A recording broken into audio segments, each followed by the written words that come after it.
अच्छा, दुर्गा मैया के हाथ कितने हैं? अभी जो दुर्गा मैया घर घर में, गांव गांव में, गली गली आप दर्शन करेंगे, कितने भुजा होते हैं उनके? 7 8 8 हाथ क्यों हैं दुर्गा मैया के? दुर्गा मैया के 10 हाथ क्यों नहीं हैं? जब 9 रूप हैं तो 18 हाथ होना चाहिए।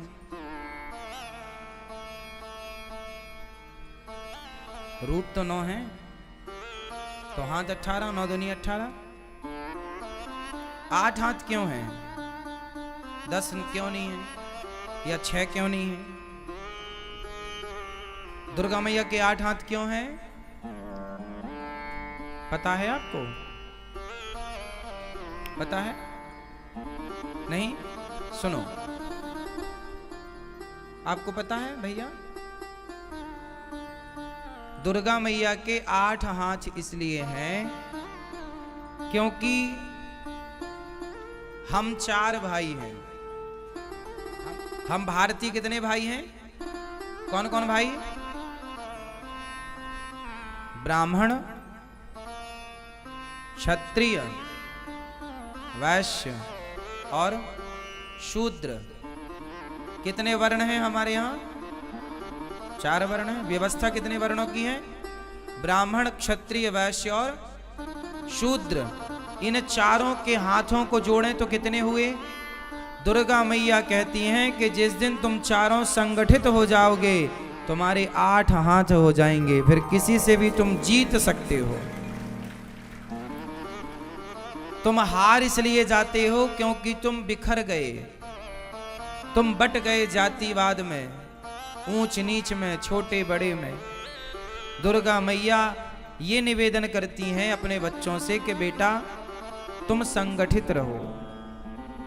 इसलिए दुर्गा मैया के 8 हाथ हैं। शक्ति का प्रतीक है ना दुर्गा? किसका प्रतीक है? और शक्ति हमेशा संगठन में होती है। संगठन में क्या होती है? इसलिए दुर्गा मैया कह रही हैं संगठित रहो। और संगठित रहोगे तो शक्तिशाली रहोगे, और जब शक्तिशाली रहोगे, संगठित रहोगे, तो दुर्गा मैया शेर की सवारी करती हैं। तो जो संगठित है, जो प्लानिंग से काम करता है, वो शेर को भी बस में कर सकता है, शेर की सवारी कर सकता है। इसलिए दुर्गा मैया शेर पर सवार है।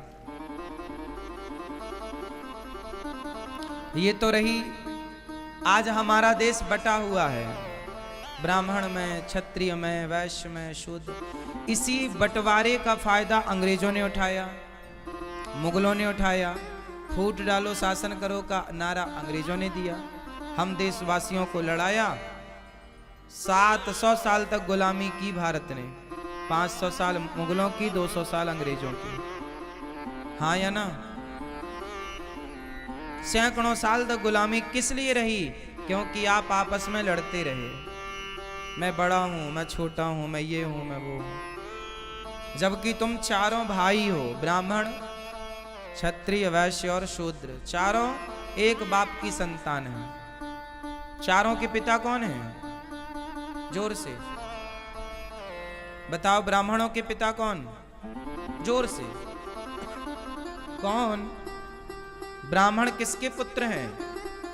हाँ, भगवान के मुख से ब्राह्मण। क्षत्रिय किसके पुत्र हैं? भगवान की भुजाओं से क्षत्रिय का जन्म। वैश्य किसके पुत्र हैं? भगवान के जंघाओं से। और शूद्र किसके पुत्र हैं? भगवान के चरणों से। तो चारों एक ही बाप की संतान है या नहीं? क्यों? अब ब्राह्मण है मुंह, क्षत्रिय है भुजा, वैश्य है जंघा और शूद्र है चरण। अब ये बताओ कि आपके शरीर में मुंह, जंघा, भुजा और पांव, चरण, इन चारों में सबसे अधिक महत्वपूर्ण क्या है? बोलो जोर से, जोर से। हाँ, चारों। क्या एक के बिना भी गुजारा हो सकता है? बोलो। मुख के बिना भी गुजारा नहीं होगा तो भुजाओं के बिना भी गुजारा नहीं होगा। पांव जंघाओं के बिना भी गुजारा नहीं होगा। जंघाएं नहीं होंगी तो खड़े होने की शक्ति कहां से रहेगी? और पांव नहीं होंगे तो चलेंगे कहां से? मतलब शरीर में जितना आवश्यक मुख है उतना ही आवश्यक पांव है। बोलो हाँ। एक को काट लिया जाए, एक को हटा दिया जाए तो आप अधूरे हो जाएंगे। आप पूरे तब हैं जब चारों आपके साथ हैं। उसी प्रकार हिंदू तब पूरा माना जाएगा जब चारों ब्राह्मण क्षत्रिय वैश्य शूद्र संगठित हो, तब वो हिंदू है। यदि बिखरा है तो वो हिंदू नहीं है। बिखर गए तो तुम्हें कोई भी लूट लेगा, कोई भी गुलाम बना लेगा। संगठित रहो। जहां सुमति तहां संपत्ति नाना, जहां कुमति तहां विपत्ति निदाना। जहां सुमति है, जहां एकता है, संगठन है, वहां सब है। तो दुर्गा मैया के 8 हाथ क्या मैसेज दे रहे हैं? संगठित रहो। लेकिन आप दुर्गा मैया पूजा आई, आपने जय माता दी की, कुछ सीखा नहीं, कुछ जाना नहीं, कुछ मैसेज को समझा नहीं, पूजा कर ली। दुर्गा मैया के भुजाओं में, 8 भुजाओं में कोई ना कोई अस्त्र शस्त्र आपने देखा होगा। क्या मतलब है इसका? स्त्री के कितने हाथ होते हैं? आपके कितने हाथ हैं? अच्छा चलो, स्त्री के रूप कितने होते हैं? फटाफट बताओ। स्त्री के कितने रूप होते हैं? स्त्रियां ही बताएंगी, पुरुषों से क्या पूछें। आपके कितने रूप हैं? 10? 1 गलत है। आपके कितने रूप हैं? 1 गलत है। आपके कितने रूप हैं? 3? कौन कौन से गिना? आपके कितने रूप हैं? कौन कौन से? हर स्त्री 4 रूपों में पूजी जाती है। प्रत्येक नारी के 4 रूप होते हैं। एक रूप है पुत्री का, प्रथमम शैल पुत्री। पहला रूप क्या है? प्रथमम शैल पुत्री चा। प्रथमम, पहली कौन है वो? बेटी। किसकी? पिता की। पहला रूप है पुत्री। दूसरा रूप है बहन। तीसरा रूप है पत्नी और चौथा रूप है मां। है ना? कितने रूप हो गए? फिर मौसी, दादी, नानी, फूफा, फूई बन जाना अलग विषय है। वो सब अलग सब्जेक्ट हो गए। लेकिन विशेष 4 रूप होते हैं स्त्री के। आप माँ भी हैं, आप बेटी भी हैं, आप पत्नी भी हैं, आप बहन भी हैं। तो आप 4 रूपों में समाज में दिखती हैं और चारों रिश्तों को आप फॉलो करती हैं, निभाती हैं, उन्हें सहेज के रखती हैं। हाँ या ना? तो 4 रूप जब आपके हैं तो आपके हाथ कितने हो गए? 8। तो प्रत्येक नारी को दुर्गा ही कहा गया है। तुम अष्टभुजाधारी तुम ही तो हो। जो एक पत्नी का भी कर्तव्य पूरा करती है, एक पुत्री का कर्तव्य भी पूरा करती है, एक बहन का धर्म भी निभाती है और एक माँ का कर्तव्य भी बड़ी निष्ठा से पूरा करती है। एक माँ, एक पत्नी, एक स्त्री ना चारों रिश्तों को निभा के चलती है। अधिकांश स्त्रियां तो निभाती हैं, कुछ ना निभाएं वो अलग सब्जेक्ट है, कुछ की बात नहीं करते हम। क्यों जी? सही है।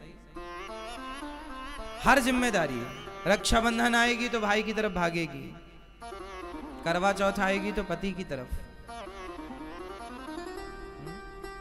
और पिता को सर्दी जुकाम हो गई तो पिता की तरफ दौड़ जाएगी, चलो देखा मैं। और बेटे के लिए तो 24 घंटे तैयार रहती है, जहां जरूरत पड़ जाए जिस रूप के उस रूप में तैयार है। तो एक स्त्री हमेशा 4 रूपों में दिन रात तैयार है। इसलिए नारी 4 रूपों में पूजी जाती है और उसके 8 हाथ होते हैं। मतलब 8 हाथ का तात्पर्य है कि वो दो हाथ से हर रिश्ते को थाम करके रखती है, हर रिश्ते को बनाए रखती है, मैनेज करती है, मेंटेन करती है और रिश्तों को टूटने नहीं देती, हर रिश्ते को निभाती है। इसलिए हर स्त्री दुर्गा है, हर स्त्री को पूजना चाहिए। और मैसेज ये समाज को मिलता है कि हमें स्त्रियों का सम्मान करना चाहिए, नारियों का आदर करना चाहिए। इसलिए आज सब लोग अपने घर में माता जी, कोई कलश स्थापित करता है, कोई जवारे बोता है ना, कोई मंदिर में जाकर माँ भगवती के चरणों में जल अर्पण करता है, कोई अपने ढंग से भगवान दुर्गा मैया की लोग पूजा पाठ करते हैं। कोई अभी गांव-गांव में, शहर में लोग माता जी बिठाएंगे, बढ़िया पंडाल बनता है, माता जी को बिठाते हैं, आरती पूजा, भक्ति भाव का माहौल हो जाता है। इन दिनों लोगों के विचार भी पवित्र हो जाते हैं। मांस खाने वाले 9 दिन मांस नहीं खाते, शराब पीने वाले 9 दिन शराब नहीं पीते। कुछ लोग ऐसा नियम कर लेते हैं, शराबी लोग भी कर लेते हैं, चलो भैया 9 दिन ना पियो, 9 दिन ना खाओ।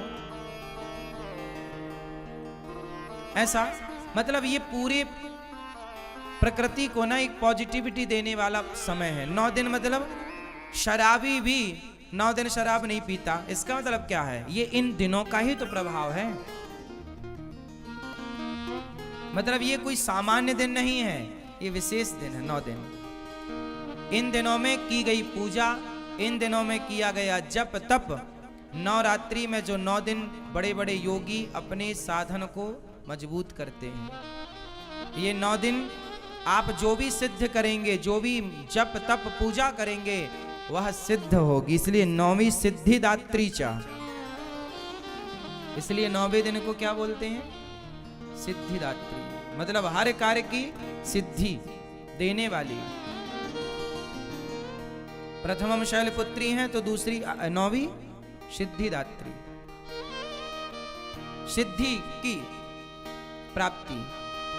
इसलिए कोई भी आप पाठ माला जपते हो ना, इन 9 दिनों में खूब बढ़िया से माला जपना, भगवान का खूब स्मरण करना, ज्यादा से ज्यादा भगवान नाम जप, गुरु मंत्र का जाप ज्यादा करो, भगवान का चिंतन ज्यादा करो। इन 9 दिनों में, ये 9 दिन विशेष दिन माने जाते हैं, सामान्य दिन नहीं है।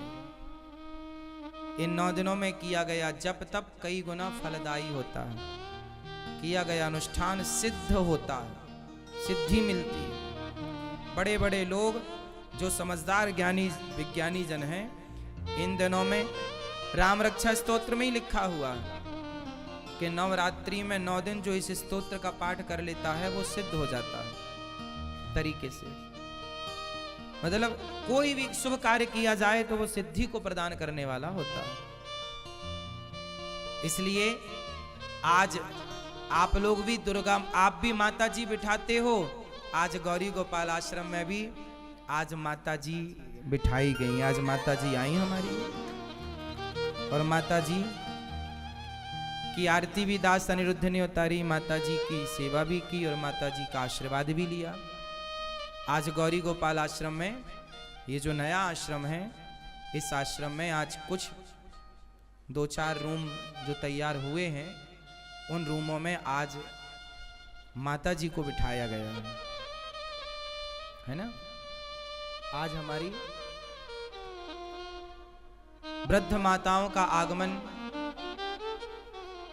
आज हुआ है और आप सभी लोग भगवान से यही प्रार्थना करें कि हम तो ये भगवान से प्रार्थना करते हैं कि आप लोग भी अपनी अपनी माता जी को खूब पूजा करो,